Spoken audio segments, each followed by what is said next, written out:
Good afternoon from my garden. It's October 21st, almost 2 o'clock, and it's only 79 degrees. What a relief from 110 about a month ago. You could actually, it's middle of the day, and I'm out here in the sun working. I have on a hat. But this time of year, even in Mississippi, the mornings are cool. And by midday, you can pull off your sweatshirt or your flannel shirt, enjoy the rest of the day until early evening. It reminds me of when I was a child and I picked cotton this time of year. I say that I tell this story until I've probably worn it out. But when I was a little girl, I was not Charles Dickens. Oliver, but most of the kids in my area picked cotton during the summer. Almost all of us did. It was the way that cotton was harvested. It was before I was born before the cotton picker. I'm not sure if it had been invented, but it sure hadn't reached my part of the country. The Mississippi Delta region of southeast Missouri. I live in Mississippi itself right now, and I just posted something about what I'm doing right now. I showed you this contrast about a week ago or 2 weeks ago and showed you that this side of the garden is looking pretty decent. In fact, it's about to shout hallelujah because my heavenly blue morning glories are about to burst into bloom. Isn't that a gorgeous plant? Let's see if I can zoom in on it. Come on, man. Oh, well. Isn't that beautiful? Delicate sky blue, heavenly blue morning glory, and I get the seed from Burpee. Never fails me, although this year it seems like it's awfully late. I'm just hoping that it'll go on, and you see there are millions of buds ready to pop open. So any day, this should just be a glorious sight to behold. This is Memoir Monday, and I plant this very plant right here because of my grandmother, who she was just a simple lady. I sure don't want to make her seem like she was some kind of Martha Stewart. Well, she was in her own way. I'm kind of a Martha Stewart. But Martha Stewart hadn't been invented yet, and neither had the computer, and neither had, my grandmother just lived in a tiny town in Missouri, the town where I grew up. But for our town, she probably was the Martha Stewart. She baked a large pan of rolls, homemade rolls, and carried them to her church once a week for the men. They called it the Kiwanis Club, and for the men to eat at a supper at our church, at her church. I went to a different church, and she had the most glorious garden that you could possibly behold, and my whole garden is a tribute to my grandmother's garden. I hadn't written this. Well, I have, but not today. I didn't write it yet. I will write it. Probably I'll wait and write about the morning glories another day. Today I'm focusing on the soil in which my garden is planted. And I've said this over and over again. You can't plant a garden until you prepare the soil.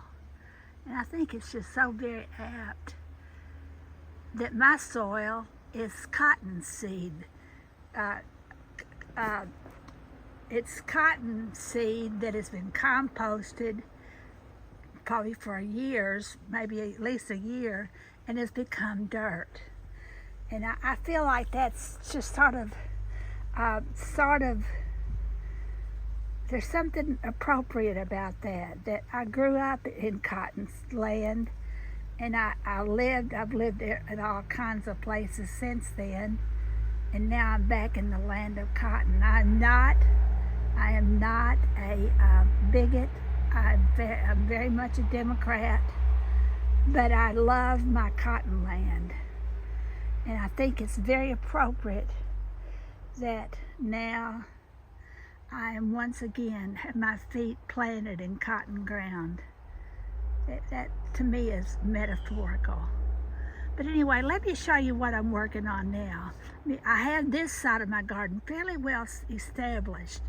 I have set out some more flowers for next year, Shasta daisies, more